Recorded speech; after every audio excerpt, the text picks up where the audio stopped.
Aku nggak pernah menyangka bahwa cinta yang dulu kuanggap rumah, ternyata pelan-pelan jadi tempat aku kehilangan diriku sendiri.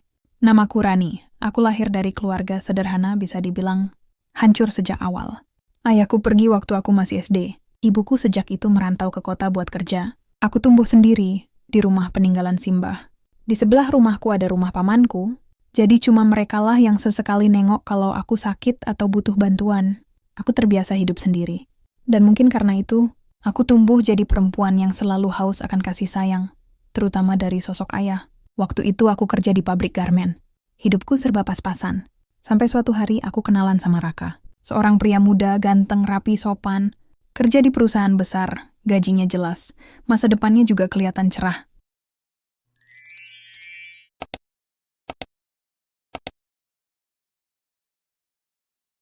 Kami menikah. Aku nggak tahu apakah itu cinta atau rasa aman, tapi aku yakin aku ingin hidup bersama dia. Kami tinggal di rumah warisan orang tuaku. Orang-orang bilang aku beruntung bisa menikah dengan pria mapan, bisa angkat derajat keluarga.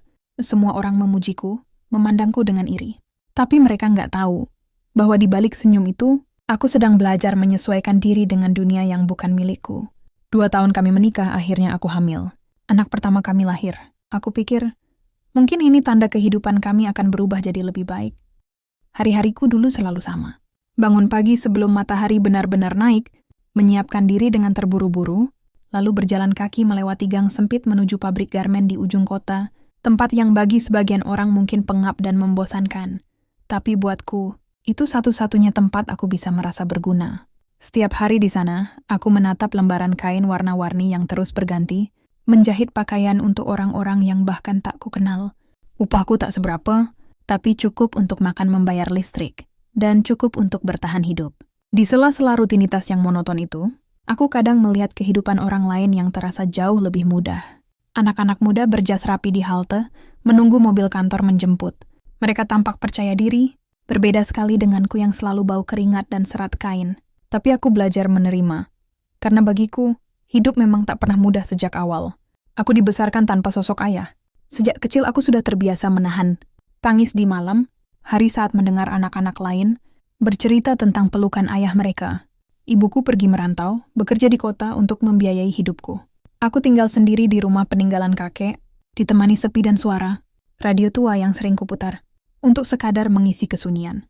Kadang pamanku datang, menanyakan kabar, memperbaiki genteng bocor, atau sekadar memberi nasi bungkus. Tapi selebihnya, aku benar-benar sendirian. Mungkin karena itu, aku tumbuh dengan hati yang mudah tersentuh oleh kebaikan kecil. Senyum ringan dari orang asing, sapaan sederhana di jalan, hal-hal seperti itu bisa membuat dadaku hangat, dan di antara hari-hari yang melelahkan, di saat aku sudah hampir menyerah dengan rutinitas yang tak berubah, semesta seakan menghadirkan seseorang yang berbeda, seseorang yang datang dengan caranya sendiri. Tenang, sorapa dan penuh perhatian. Dia bukan bagian dari dunia pabrikku yang bising dan berdebu.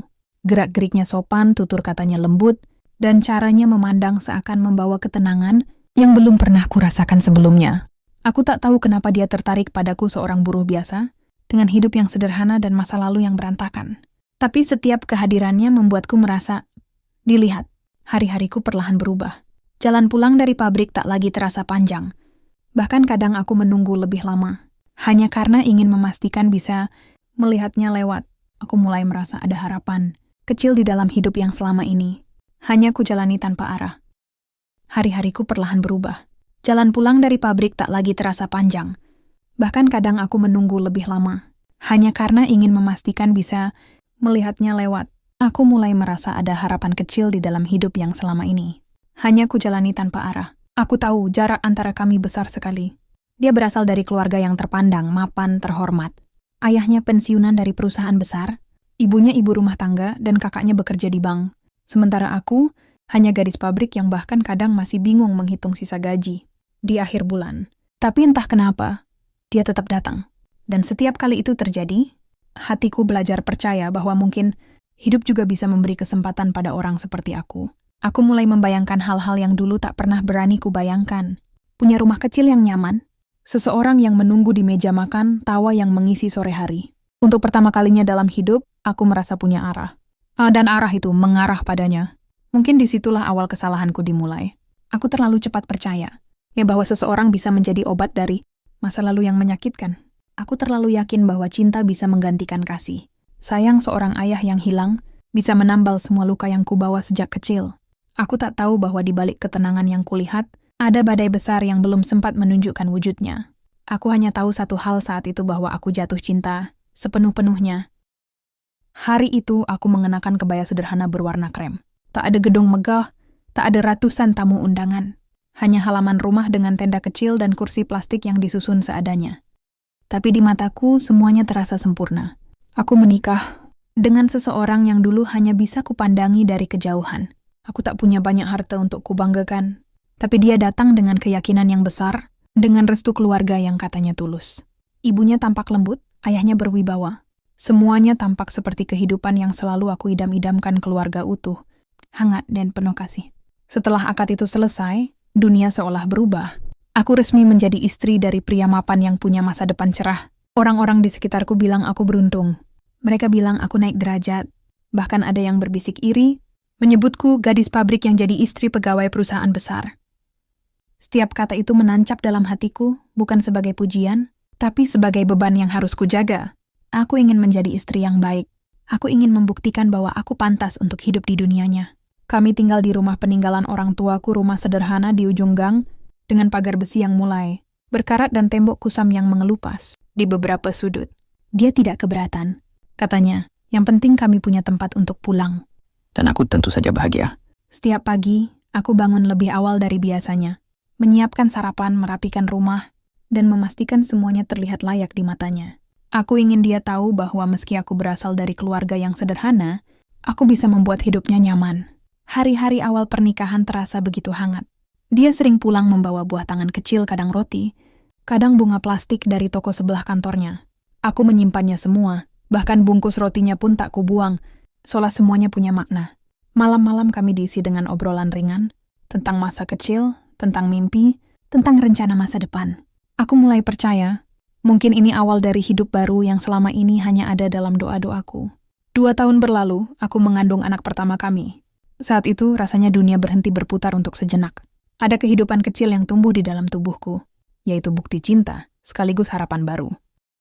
Aku berhenti bekerja di pabrik. Kini hari-hariku diisi dengan menunggu waktu melahirkan, menjaga kesehatan, dan menyiapkan diri menjadi ibu. Di sela kesibukan, aku sering duduk di teras rumah, menatap langit sore sambil memegang perutku yang makin membesar. Dalam diam, aku berbicara pada bayi yang belum lahir. Kukatakan padanya, betapa beruntungnya dia nanti, karena akan lahir dalam keluarga yang utuh, sesuatu yang tak pernah kumiliki dulu. Aku percaya, dengan kehadiran anak ini, rumah tanggaku akan semakin kuat. Aku percaya dia akan tumbuh menjadi ayah yang penyayang, seperti yang selalu aku impikan sejak kecil. Aku percaya cinta kami cukup untuk melewati apapun. Sampai akhirnya hari itu tiba. Tangisan pertama bayi kami pecah di ruang bersalin. Tangisan yang membuatku menangis juga. Bukan karena sakit, tapi karena haru. Aku memandang wajah kecil itu, dan untuk pertama kalinya dalam hidupku, aku merasa benar-benar lengkap. Rumah kami yang sederhana kini terasa lebih hidup. Baju-baju kecil bergantungan di jemuran. Suara tangisan bayi bercampur dengan aroma sabun bayi yang lembut. Setiap hari kuhabiskan waktu untuk belajar menjadi ibu, sementara suamiku semakin sibuk dengan pekerjaannya. Tapi aku tak mengeluh. Aku selalu menyiapkan kopi panas setiap malam dia pulang. Aku tahu lelahnya mungkin untuk masa depan kami. Orang-orang di sekitar sering memuji kami. Mereka bilang kami pasangan serasi, keluarga kecil yang harmonis. Banyak yang menganggap hidupku sempurna sekarang. Banyak yang mengira aku sudah mencapai segalanya. Tapi di balik semua itu, aku mulai merasa ada sesuatu yang perlahan berubah. Tatapannya tak lagi sehangat dulu. Senyumnya mulai terasa kaku. Kadang dia pulang lebih malam, dan alasan lembur mulai terdengar terlalu sering. Namun aku menutup mata, menenangkan diri dengan pikiran bahwa mungkin dia hanya lelah. Aku tak ingin curiga. Aku tak ingin merusak kebahagiaan yang baru saja kurasakan. Karena setelah semua perjuangan dan luka di masa lalu, aku hanya ingin mempertahankan satu hal, yaitu rumah ini, keluarga ini, dan harapan yang sudah kupegang terlalu lama. 3 minggu setelah aku melahirkan, tubuhku masih lemah. Bekas jahitan masih terasa nyeri setiap kali aku bergerak. Malam-malamku dipenuhi tangisan bayi yang tak pernah bisa kutenangkan lama-lama. Tapi meski lelah, aku bahagia. Aku punya anak, darah dagingku sendiri. Dan aku yakin, ini awal dari kehidupan baru yang lebih baik. Namun kebahagiaan itu tak bertahan lama. Hari itu, Aku sedang membersihkan meja ruang tamu ketika ponsel suamiku bergetar. Pesan-pesan masuk berderet, nama pengirimnya asing. Awalnya aku tak berniat melihat, tapi rasa penasaran itu tumbuh begitu kuat. Mungkin naluri seorang istri. Mungkin juga pertanda dari sesuatu yang sudah lama ingin terbongkar. Saat kulihat isi pesannya, dunia seolah berhenti. Kata-kata manis, panggilan mesra, dan foto-foto yang membuat perutku terasa mual. Tanganku gemetar. Dadaku terasa sesak, seolah udara di dalam rumah tiba-tiba hilang. Aku menatap bayi di buayan, wajah kecil yang belum tahu apa-apa, dan air mataku jatuh tanpa bisa kutahan. Sore itu, aku hanya duduk di lantai, menatap ponsel itu lama sekali. Antara percaya dan tidak, antara marah dan patah. Aku ingin menjerit, ingin mendatangi perempuan itu, ingin menuntut penjelasan. Tapi suaraku hilang. Tubuhku terlalu lemah untuk berdiri, hatiku terlalu hancur untuk berbicara. Aku hanya bisa menangis pelan, memeluk anakku yang tak berdosa. Beberapa saudara yang tinggal di dekat rumah datang ketika mendengar aku menangis. Mereka menenangkan, mencoba menahanku agar tak terbawa emosi. Katanya ini bukan waktu yang tepat. Aku harus sabar, harus tenang. Dan di antara semua kalimat itu, aku hanya bisa diam. Sabar adalah kata yang sejak kecil sudah terlalu sering kudengar. Malamnya dia pulang. Wajahnya tampak canggung, suaranya berat. Aku tahu dia salah, tapi aku tak punya tenaga untuk memaki. Hanya air mata yang menjawab semuanya. Dia meminta maaf dan aku, lagi-lagi memilih memaafkan. Entah karena cinta, entah karena takut. Mungkin karena aku tak ingin anakku tumbuh tanpa sosok ayah. Aku tak ingin mengulang kisah ibuku. Perempuan yang harus berjuang, sendirian membesarkan anaknya sambil menahan luka di hati. Atau aku takut dengan status menjadi janda. Aku ingin berbeda. Aku ingin menjadi istri yang kuat. Ibu yang mampu menjaga rumah tangga tetap utuh meski temboknya mulai retak. Hari-hari setelah itu, Raka berubah. Dia jadi lebih lembut, lebih perhatian, seolah mencoba menebus kesalahannya. Membawakan sarapan, mencium keningku sebelum berangkat kerja, bahkan membantu menggendong bayi di malam hari. Sikap itu menumbuhkan harapan kecil dalam hatiku. Mungkin dia benar-benar menyesal. Mungkin cinta kami bisa disembuhkan. Aku mulai belajar tersenyum lagi. Mulai menata perasaan yang hancur. Mulai percaya kalau badai ini hanya ujian kecil. Tapi jauh di dalam hati, ada sesuatu yang tak lagi sama. Aku tak lagi bisa tidur nyenyak.